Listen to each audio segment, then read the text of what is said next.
আচ্ছা, আমাদের জীবন তো একটা নির্দিষ্ট সময়ের জন্য, তাই না? একদিন এই সফর শেষ হয়ে যাবে। কিন্তু আমরা যে ভালো কাজগুলো করে যাই, সেগুলো কি আমাদের সাথেই শেষ হয়ে যায়? নাকি এমন কোনো উপায় আছে, যার মাধ্যমে মৃত্যুর পরেও আমাদের সওয়াবের খাতাটা খোলা থাকবে?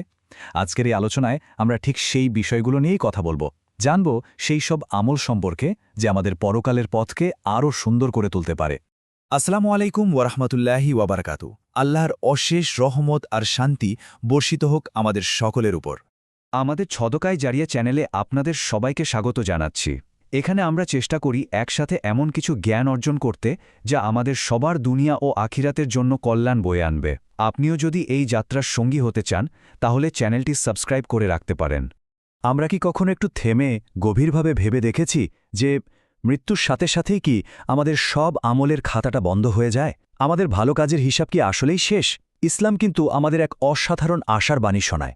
চলুন সেই উত্তরটাই আজ খুঁজে বের করি। এই যে প্রশ্নটা, এটার কিন্তু একটা একদম পরিষ্কার উত্তর আমাদের প্রিয় নবী মুহাম্মদ সাল্লাল্লাহু আলাইহি ওয়াসাল্লাম দিয়ে গেছেন। তিনি বলেছেন, মানুষের মৃত্যুর পর তার সমস্ত আমলের দরজা বন্ধ হয়ে গেলেও ৩টি কাজের সওয়াব কখনো থামে না। এই ৩টি আমলই হল আমাদের আজকের আলোচনার মূল বিষয়। তাহলে আর দেরি না করে চলুন প্রথম আমলটি দিয়েই শুরু করা যাক, আর সেটা হলো সদকায়ে জারিয়া, মানে চলমান দান। সদাকায় জারিয়া মানে হলো চলমান দান। মানে ব্যাপারটা এমন যে আপনি একটা ভালো কাজ করে গেলেন, আর সেটার সওয়াব একটা ঝর্ণার মতো চলতেই থাকলো আপনার মৃত্যুর পরেও।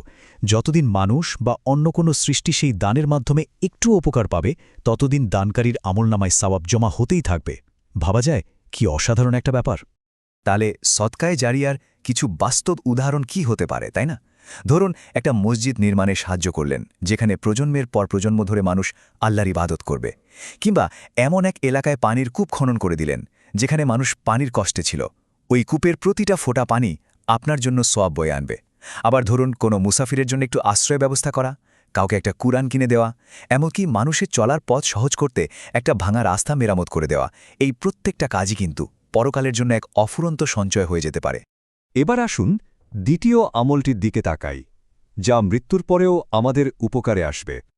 আর সেটা হল উপকারী জ্ঞান ছড়িয়ে দেওয়া। উপকারী জ্ঞান এটা অনেকটা এমন একটা গাছের মতো যা আপনি লাগিয়ে গেলেন। এই জ্ঞান হতে পারে দ্বীনি শিক্ষা, যা মানুষকে সঠিক পথ দেখায়। হতে পারে একটা বই, যা প্রজন্মের পর প্রজন্মকে আলোকিত করে। অথবা এমন কোনো দক্ষতা যা মানুষের জীবনকে সহজ করে তোলে। আপনি যা কিছু শিখিয়েছেন, যতদিন মানুষ তা থেকে উপকৃত হবে, তার একটা অংশ আপনার কাছে পৌঁছাতেই থাকবে। এই বিষয়ে প্রখ্যাত আলেম শাইখ ইবনে উসাইমিন রহিমহুল্লাহ একটা অসাধারণ কথা বলেছেন। তিনি মনে করিয়ে দেন যে একটি উপকারী বই লিখে যাওয়াও কিন্তু চলমান সদকার অন্তর্ভুক্ত। একবার ভাবুন তো, আপনার লেখা একটা বই হয়তো ১০০ বছর পরেও মানুষকে পথ দেখাচ্ছে, আর তার সওয়াব সরাসরি আপনার কাছে পৌঁছে যাচ্ছে। একটু ভেবে দেখলে আমরা এখন যে আলোচনাটা করছি, মৃত্যুর পরেও চলমান সোয়াব নিয়ে, এই জ্ঞানটুকু অন্যদের কাছে পৌঁছে দেওয়াও কি একটা নেকামল নয়? অবশ্যই। তাই এই উপকারে জ্ঞানটুকু শুধু নিজের মধ্যে না রেখে অন্যদের মাঝেও ছড়িয়ে দিন। এই আলোচনাটি আপনার প্রিয়জনদের সাথে শেয়ার করে আপনিও কিন্তু এই সওয়াবের অংশীদার হতে পারেন। আর এমন সুন্দর আলোচনা নিয়মিত পেতে আমাদের চ্যানেলটি সাবস্ক্রাইব করে পাশে থাকতে পারেন। কে জানে, আপনার একটি শেয়ারই হয়তো আপনার জন্য একটি সদকায়ে জারিয়া হয়ে উঠবে। চলুন এবার আমরা তৃতীয় এবং শেষ আমলটির কথা জানি, আর এটা হলো একজন নেক বা সৎ সন্তানের দোয়া। আসলে পৃথিবীতে একজন বাবা মায়ের জন্য সবচেয়ে বড় বিনিয়োগ হল তার সন্তানকে একজন ভালো আর সৎ মানুষ হিসেবে গড়ে তোলা। কারণ যখন আমরা থাকব না, তখন আমাদের রেখে যাওয়া সেই সৎ সন্তানই আমাদের জন্য দোয়া করবে। আর তাদের প্রতিটা দোয়া, তাদের প্রতিটা আকুতি আমাদের জন্য রহমত হয়ে পৌঁছাবে। এটা আল্লাহর পক্ষ থেকে বাবা মায়ের জন্য এক অসাধারণ উপহার। তো আমরা এই অসাধারণ ৩টি পথ সম্পর্কে জানলাম। চলুন আলোচনার শেষে আরেকবার মূল বিষয়গুলো এক নজরে দেখে নেই। তাহলে মৃত্যুর পরেও যে ৩টি আমলের সোয়াব জারি থাকে, তা হল প্রথমত সাদকায়ে জারিয়া বা চলমান দান, দ্বিতীয়ত উপকারী জ্ঞান যা আপনি মানুষের মাঝে ছড়িয়ে দিয়েছেন, এবং তৃতীয়ত আপনার নেক সন্তান যে আপনার জন্য দোয়া করে। এই ৩টি বিষয় আমাদের পরকালীন জীবনের জন্য এক বিশাল সঞ্চয়। এই পুরো আলোচনা শেষে নিজেদের কাছে এখন একটাই প্রশ্ন রাখা দরকার।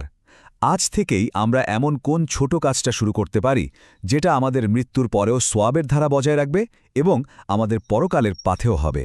চলুন এই উত্তরটা নিজের মাঝেই খুঁজি এবং আজ থেকেই ভালো কোনো একটা কাজ শুরু করি। আল্লাহ আমাদের সবাইকে এই 3টি আমল করার তৌফিক দান করুন। আল্লাহ হাফেজ। আসসালামু আলাইকুম ওয়া রাহমাতুল্লাহ।